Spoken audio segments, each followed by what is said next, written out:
esta história é real.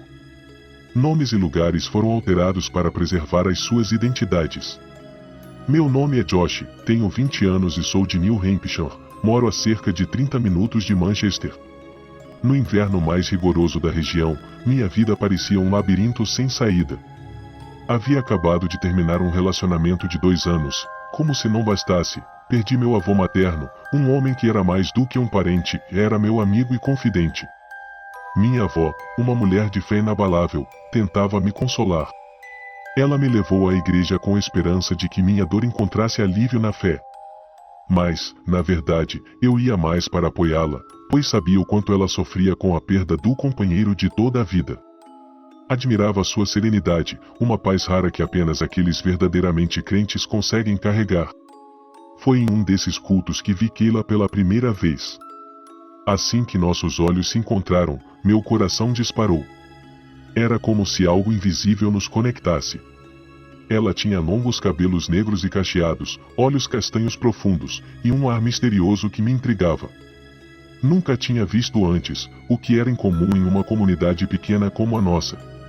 Aproximei-me ao final do culto, e nossa conversa fluiu como se já nos conhecêssemos. Havia algo nela que me hipnotizava. Ela ria de forma enigmática e respondia a minhas perguntas com charadas. Quando perguntei sobre sua família, onde morava, ela disse que eu precisaria convidá-la para sair se quisesse saber mais. Minha avó não simpatizou com Keila. No caminho para casa, ela me alertou: "Vê, essa moça tem uma escuridão dentro dela." Ignorei o aviso. Estava encantado. Nos dias seguintes, trocamos mensagens sem parar. Havia algo estranho em seu perfil nas redes sociais, poucos amigos e uma conta recente. Mas preferi não pensar muito nisso. Quando Keila me convidou para conhecer sua família, aceitei sem hesitar. Mesmo com a tempestade de neve se intensificando, não queria perder a chance de estar com ela. Pegamos a estrada deserta e sombria, o vento uivava como se quisesse nos alertar de um perigo invisível. Keila vestia-se inteiramente de preto e, conforme avançávamos, notei que ela ficava inquieta. Seus olhos reviravam e lábios murmuravam palavras ininteligíveis. De repente, ela sacou um punhal e tentou me golpear. Lutamos dentro do carro. Apavorado, consegui abrir a porta e pulei para fora, saí correndo desesperadamente pela neve. Atrás de mim, Keila me perseguia, mas sua aparência mudará. A bela jovem desaparecera, e no lugar dela estava uma bruxa horrenda, de cabelos longos e brancos, pele enrugada, olhos negros como a noite. Seu grito ecoava como o de uma criatura infernal. Fugi sem olhar para trás, sentindo algo monstruoso me perseguindo. A cada passo, meus pés afundavam na neve espessa, e o frio cortante fazia meus pulmões arderem. O vento uivava ao meu redor, carregando sussurros indecifráveis, como se vozes antigas ecoassem na floresta. Galhos secos se quebravam atrás de mim, denunciando que a coisa estava cada vez mais perto. Tive a nítida sensação de que garras invisíveis tentavam me alcançar, quase roçando minha pele. A neve caía densa, tornando tudo ao redor uma cortina branca e sufocante. Meu coração martelava em meu peito, e meu corpo estava prestes a ceder ao frio e ao terror. Foi então que, em meio à neblina gelada, avistei uma luz ao longe e a cabana do Sr. Benjamin. Diziam que aquele homem era um ermitão, cercado por lendas sombrias. Alguns acreditavam que era um feiticeiro, outros que ele guardava segredos sobre o mal que rondava a região. Mas, naquele momento, ele era minha única esperança de sobrevivência. Bati desesperado à porta, minhas mãos tremiam, e o frio parecia penetrar até meus ossos. A porta rangeu e, num movimento rápido, o Sr. Benjamin me puxou para dentro, fechando-a com um estrondo e deslizando várias trancas de ferro.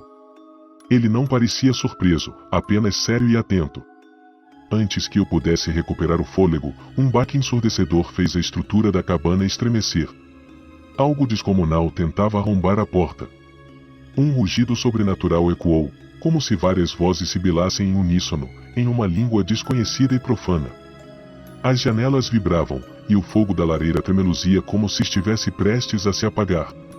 Eu vi as sombras se alongarem e dançarem nas paredes, como se algo estivesse tentando invadir não apenas a casa, mas a própria realidade ao nosso redor. Benjamim, porém, permaneceu calmo. Pegou uma Bíblia gasta pelo tempo e começou a recitar Salmo 91, sua voz firme cortando o caos. Aquele que habita no esconderijo do Altíssimo, à sombra do Onipotente descansará. A cada palavra, os golpes na porta ficavam mais frenéticos. Em seguida, ergueu a voz e iniciou a leitura do Salmo 23. Ainda que eu ande pelo vale da sombra da morte, não temerei mal algum. A atmosfera pesou, como se a própria cabana estivesse sendo comprimida. Subitamente, um grito agudo e aterrador rasgou o ar. O barulho cessou. Os golpes na porta se transformaram em passos pesados, que foram se afastando lentamente até que tudo mergulhou em um silêncio opressor. A tempestade do lado de fora parecia ter acalmado levemente, mas o medo ainda me envolvia como uma segunda pele. Benjamim abaixou a Bíblia e suspirou. Essa não foi a primeira vez, e não será a última. Exausto e tremendo, sentei-me perto da lareira e contei tudo a ele. Ele escutou em silêncio e depois revelou verdades assombrosas. Disse que a Bruxa da Neve, como era conhecida, era um demônio que tomava a forma de uma jovem sedutora, para atrair vítimas ao sacrifício. Benjamim não era o homem perigoso das lendas. Antigamente, ele fora um pastor de uma grande igreja, um homem de fé e dedicado à sua congregação. No entanto, sua vida desmoronou, quando um acidente de carro tirou dele sua esposa e seus 3 filhos. A dor foi insuportável. Ele vagou perdido entre o luto e a desesperança, sentindo sua sanidade escorrer por entre os dedos. Houve momentos em que quase sucumbiu ao desespero, questionando sua fé e se perguntando por que Deus permitirá tamanho sofrimento. Nos dias mais sombrios, ele se isolou completamente, fugindo da compaixão alheia e do próprio reflexo no espelho. Mas, mesmo na escuridão, uma centelha de fé ainda ardia dentro dele. Com o tempo, entendeu que não podia deixar que a dor o consumisse.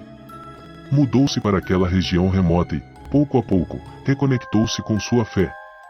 A solidão se tornou sua aliada, e ele passou a compreender que seu novo propósito era proteger aqueles que, assim como ele, se encontravam à mercê das trevas.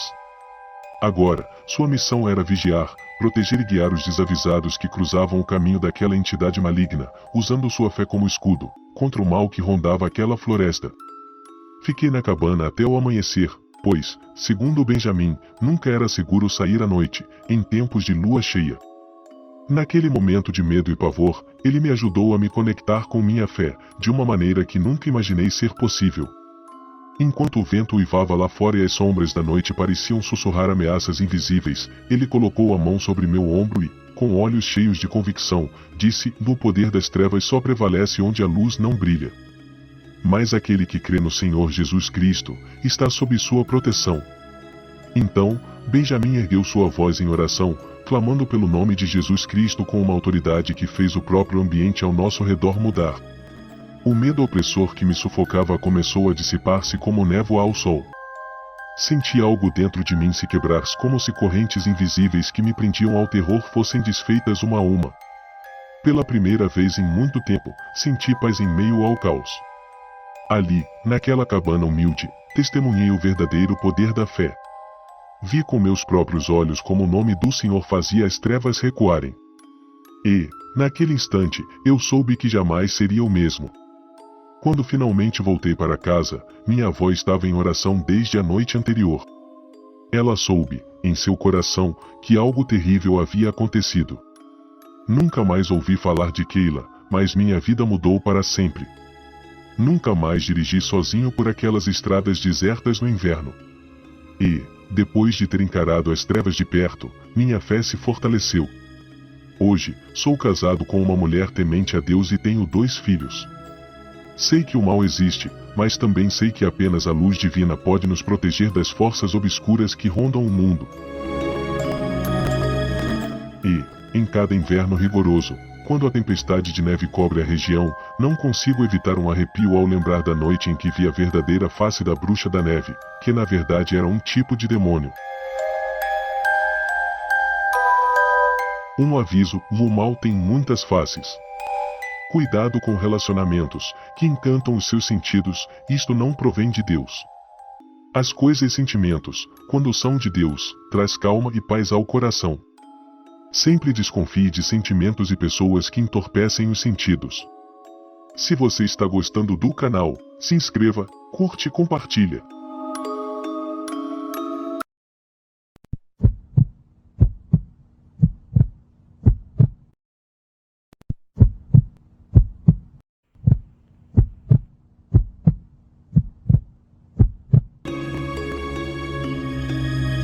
Esta história é real. Os nomes e lugares foram mudados para preservar as suas identidades. Eu nunca fui um homem de muita fé. Cresci em uma comunidade cristã, frequentava a igreja aos domingos, mas nunca havia sentido que o mal poderia se manifestar de forma tão real, tão visceral. Meus pais sempre me alertavam para tomar cuidado, diziam que o mal existia e que o mundo estava repleto de perigos que iam além da nossa compreensão. Eu ria deles, achava que tudo não passava de fanatismo religioso. Para mim, aquilo era apenas uma superstição exagerada. Mas eu estava errado. Meu nome é Eric, e o que vou contar aqui é algo que ainda me assombra todas as noites. Algo que mudou minha vida para sempre. Tudo começou quando eu e 4 amigos decidimos viajar para as montanhas geladas do Colorado para uma temporada de esqui. Ficamos hospedados em um local chamado Pousada Coração de Gelo. O lugar era rústico, porém aconchegante, com uma lareira sempre acesa no grande salão principal. Contudo, havia algo que nos incomodava, um homem estranho que sempre estava por perto, nos observando. Ele tinha uma aparência grotesca, uma cicatriz profunda no rosto, olhos escuros e penetrantes. Seu nome era Andrei. Ele falava pouco, mas sua presença era perturbadora. No terceiro dia, decidimos esquiar na parte leste da pousada. O tempo estava fechado, e os donos do local nos alertaram sobre uma tempestade que se aproximava. Mesmo assim, resolvemos arriscar. A neve caía densa quando, de repente, uma nevasca feroz nos envolveu. O vento uivava como um lamento e, antes que pudéssemos reagir, uma avalanche soterrou tudo. Meus amigos desapareceram sob a neve, seus gritos abafados pelo deslizamento. Depois disso, tudo ficou escuro. Acordei sentindo uma dor excruciante. Minha perna estava quebrada, meu ombro deslocado, e cada respiração vinha acompanhada de uma pontada lancinante nas costelas. Eu estava coberto de hematomas e praticamente congelado. Foi então que vi Andrei. Ele me encontrou à beira da morte e me carregou para um local desconhecido. Quando recobrei os sentidos novamente, percebi que estava em uma cabana escura, iluminada apenas pela luz trêmula de uma lareira. O cheiro de madeira queimada misturava-se com um odor metálico e enjoativo. Andrei estava de pé ao meu lado, mexendo em algo dentro de uma caneca de ferro. Sem dizer nada, ele se aproximou e forçou-me a beber um líquido espesso e morno. O gosto era horrível, ferroso. Percebi, horrorizado, que parecia sangue. Isso se repetiu ao longo das semanas. 2 vezes por semana, eu era obrigado a ingerir aquele líquido abominável. A cada gole, sentia meu corpo reagir de forma estranha, uma mistura de repulsa e necessidade. Minhas noites eram assombradas por pesadelos vívidos, onde criaturas deformadas sussurravam meu nome, chamando-me para a escuridão. Durante o dia, Andrei me observava com olhos famintos, como se estivesse esperando algo se manifestar dentro de mim. Eu ouvia ruídos inexplicáveis na cabana, passos que não eram meus, sussurros que vinham das paredes, risos distantes na madrugada. O frio me consumia, mas eu suava, sentia febres repentinas, e, às vezes, meus dentes doíam como se algo estivesse mudando em meu corpo. A fome me corroía, mas não era fome por comida comum. Era um vazio diferente, um desejo do qual eu não queria admitir a natureza. O tempo passava de maneira estranha, como se eu estivesse preso em um pesadelo sem fim, onde a realidade se misturava ao delírio. Certa noite, após Andrei sair, consegui reunir forças para me levantar. Com muita dor, desci até o porão da cabana e fui tomado por uma cena aterrorizante. 2 jovens, um rapaz e uma mulher, estavam amarrados, pálidos e fracos. Tubos improvisados drenavam seu sangue, que era coletado em recipientes. Foi ali que percebi a verdade, o sangue deles era o que eu estava bebendo. O porão estava coberto de inscrições estranhas, um dialeto desconhecido. Manchas de sangue seco decoravam as paredes. Minha mente recusava-se a acreditar no que via. Mas, no fundo, eu sabia. Andrei não era apenas um homem grotesco e violento. Havia algo demoníaco nele. Ele sequestrava pessoas, drenava seu sangue e, por fim, sacrificava-as em algum ritual macabro. Passei meses preso naquele inferno até que a primavera trouxe o degelo. Mas essa também era a época escolhida por Andrei para seu grande sacrifício. Na noite do ritual, fui amarrado e colocado diante de um altar improvisado no porão. O ar era pesado, impregnado com o cheiro de sangue seco. As velas que iluminavam o ambiente tremulavam, projetando sombras disformes nas paredes sujas. No centro do porão, vi os corpos do casal que antes estavam apenas drenados. Agora, estavam pendurados de cabeça para baixo, suas peles pálidas e olhos vazios fixos em nada. O sangue ainda escorria lentamente de seus corpos inertes para um grande recipiente escuro. Andrei murmurava palavras incompreensíveis, sua voz grave e ritmada como uma prece profana. Ele traçava símbolos estranhos no chão com o sangue fresco. O ambiente parecia vibrar, como se algo invisível estivesse respondendo à invocação. O terror me consumia, meu coração batia descompassado. Cada fibra do meu ser gritava que eu estava prestes a ser o próximo. Eu sabia que ia morrer ali. Desesperado, fiz a única coisa que me restava e clamei pelo nome de Jesus Cristo. Meus pensamentos estavam passando pela minha mente de uma forma vertiginosa. Eu sabia que estava à beira da morte e por mais que eu gritasse ninguém iria me ouvir. Mesmo assim, eu gritei com todas as forças que me restavam.